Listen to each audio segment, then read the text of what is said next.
tal? ¿Cómo están? Buen mediodía para todos. Bienvenidos a una nueva edición informativa de VTV Noticias en otro gélido mediodía. Volvió el frío. ¿Cómo estás, Lu? ¿Cómo estás, Ro? Feliz miércoles para ti y para todos. Sí, sin dudas. Hay viento, al menos aquí por el sur del país, y parece que las lluvias vuelven mañana. Así veremos que el profe qué nos dice más adelante. Vendrá con más información. Vamos a compartir ahora los principales títulos del día de hoy.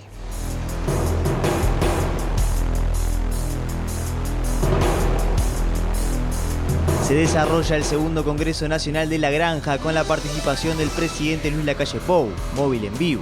COFE ocupó esta mañana el Ministerio de Trabajo en reclamo por los cambios a las certificaciones médicas. La Junta de Transparencia y Ética Pública elevó el caso de las contrataciones directas en la Intendencia de Florida a la Fiscalía. La Universidad de la República cumplió 175 años, entrevista con el rector Rodrigo Arín.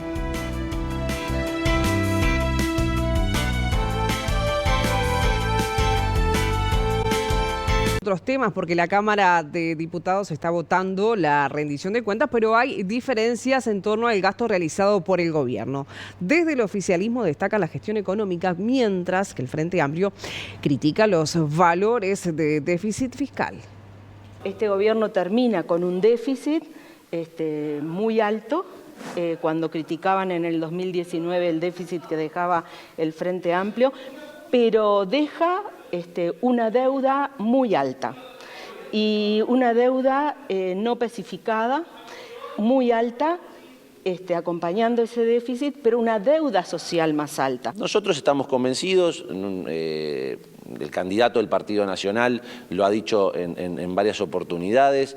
Este equipo económico, este gobierno, este equipo económico, esta gestión ha demostrado cómo hemos podido bajar la inflación, cómo hemos podido crecer en salario real, hemos visto cómo hemos podido crecer en ese sentido a nivel de todos los guarismos, bajar el desempleo. Entonces, la pobreza no baja. Bueno, efectivamente es uno de los desafíos que tenemos y sobre todo la pobreza infantil. Nosotros hemos defendido, somos parte del gobierno, creemos que hemos dado lo mejor dentro de los recursos, cuidando los recursos públicos justamente para volcarlo a la sociedad. ¿Que se puede hacer más? Sí, se puede hacer más. La discusión es si queremos seguir endeudando o no al país, si queremos seguir generando inflación sí o no, que es uno de los impuestos más injustos a las clases trabajadoras, ¿no? Por lo tanto, creo que este gobierno en materia económica ha hecho las cosas bien, se podrían hacer mejor, siempre se pueden hacer mejor, pero como tú bien decías, nosotros traemos preparado el por qué vamos a defender esta gestión económica. Y la Cámara de Diputados se encamina a votar hoy el proyecto de ley de medios, luego de que en la pasada jornada la sesión se suspendió porque no se prorrogó a tiempo. Si hay una circunstancia que ya algún antecedente existe, el reglamento de la Cámara es muy estricta y dice que señala que las sesiones ordinarias culminan a las 20 horas. Solemos siempre, cuando se extienden las sesiones, solicitar la prórroga a la hora que se vota en sala. Esta vez no se solicitó.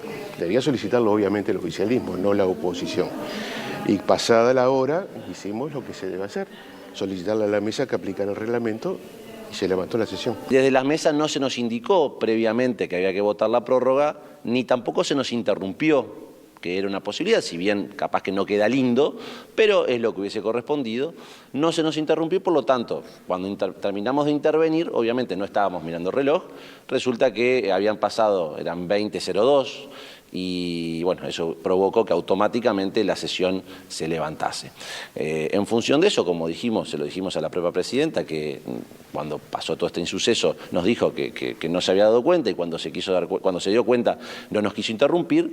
Nosotros descartamos totalmente la mala intención, evidentemente fue un error, se terminó aplicando el reglamento como corresponde, eso deriva naturalmente que hoy, ahora en la mañana, estemos tratando rendición de cuentas y en el devenir de la sesión de esta mañana votaremos una moción para una nueva sesión que va a ser hoy mismo al terminar la sesión de rendición de cuentas, donde continuaremos con el debate de ley de medios. La coalición de gobierno en su mayoría va a votar afirmativamente.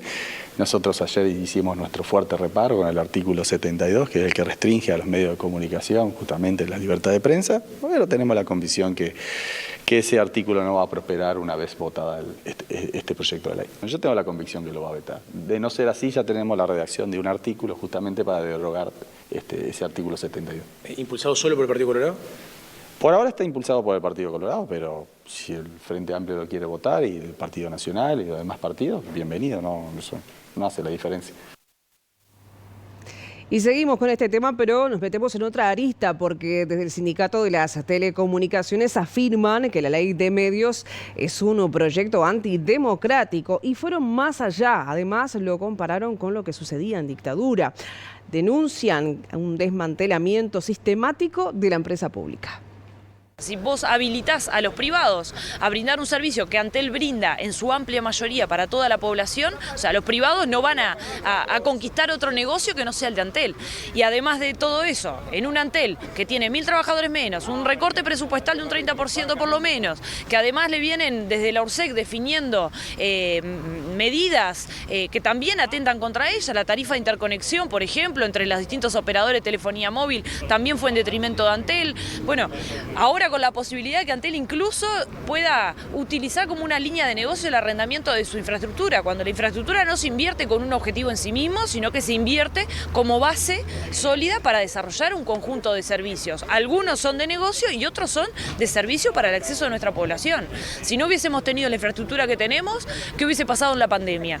¿Qué hubiese pasado con el vínculo educativo, con la telemedicina? ¿Qué pasa para el futuro? No solamente lo que nos pasa con el hoy, sino con el mañana, cuando todo esto va a quedar a merced de una especulación de mercado de privados, básicamente, que además están dando señales contundentes de que se están unificando, se están uniendo, y que todo esto no es para pensar en el usuario, es pensar en estos 3 canales, principalmente de Montevideo, que van a ser un conglomerado y se quieren acaparar absolutamente, no solamente el negocio de la televisión para abonados, sino el de las telecomunicaciones.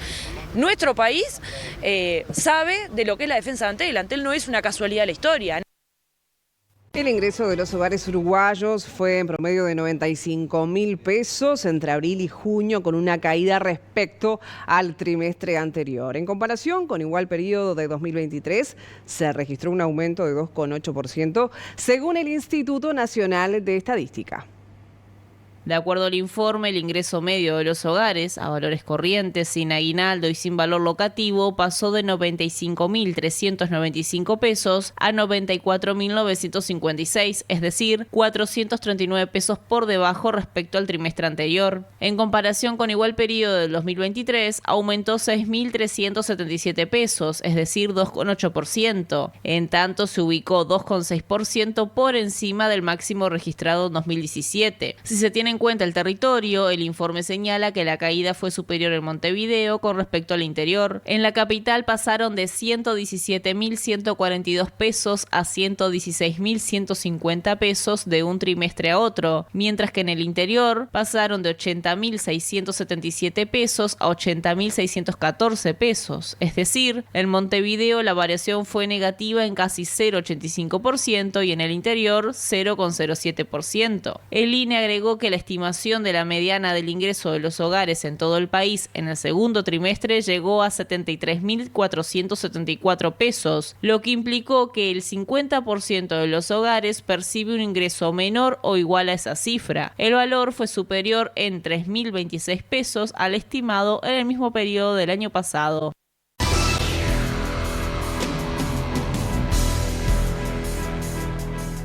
A más de una semana de las elecciones en Venezuela, Nicolás Maduro se mantiene firme en el poder y sin presentar las actas electorales pese a la presión internacional. Compartimos a continuación esta y otras noticias.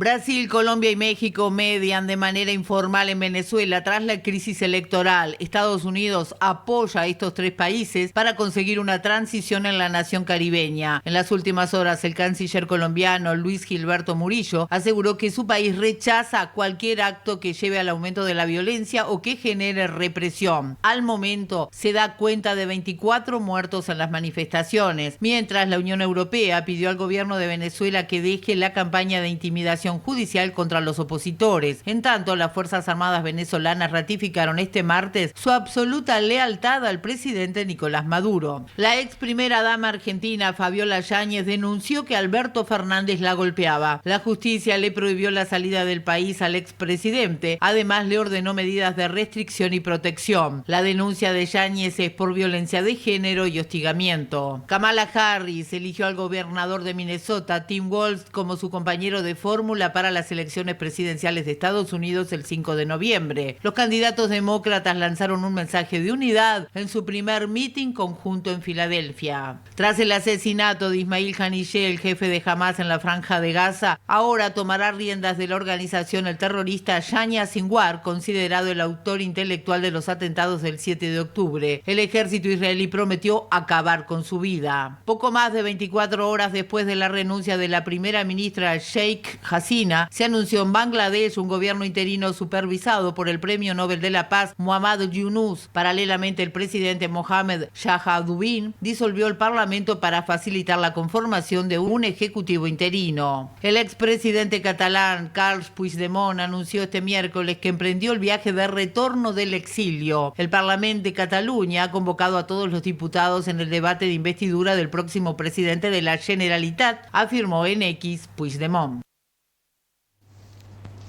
Les informamos ahora que la vicepresidenta de la República, Beatriz Argimón, se reunió con su par argentina, Victoria Villarruel, en Buenos Aires. Esto fue durante el encuentro donde intercambiaron sobre las dinámicas parlamentarias de sus respectivos países, el trabajo en la Unión Interparlamentaria y la posibilidad de celebrar una reunión con los representantes del Grupo de América Latina y el Caribe. Argimón visitó Argentina en el marco de su participación en el Taller Internacional de Académicos y Parlamentarios, Democracia y Parlamentos, donde disertó sobre parlamentos y asuntos globales. En tanto, en el litoral del país están promoviendo el dragado 34 pies del río Uruguay hasta Fraiventos, pensando en las nuevas cargas que vienen desde la hidrovía Paraná-Paraguay. El proyecto es impulsado con fondos de la Oficina de Planeamiento y Presupuesto y estará pronto para octubre.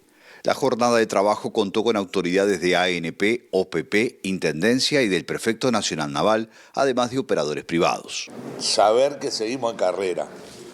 Este sueño nuestro, que no lo vamos a abandonar nunca, que le dedicamos tanto tiempo, tanto trabajo,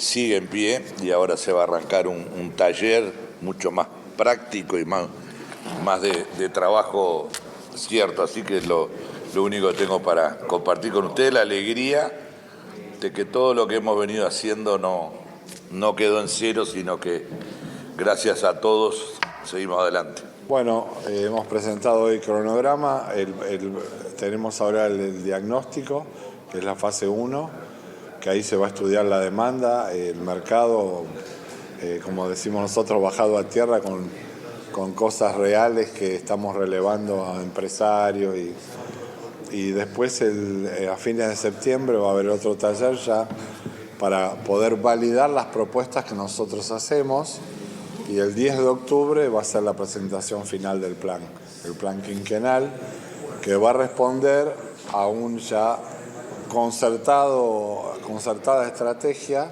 para desarrollar el puerto y evaluado el puerto. O sea, tiene que haber esas unidades de negocio que permitan tener la seguridad, como lo dijo muy bien el vicepresidente de ANP recién, de que esto puede ser factible y se va a construir y se va a operar.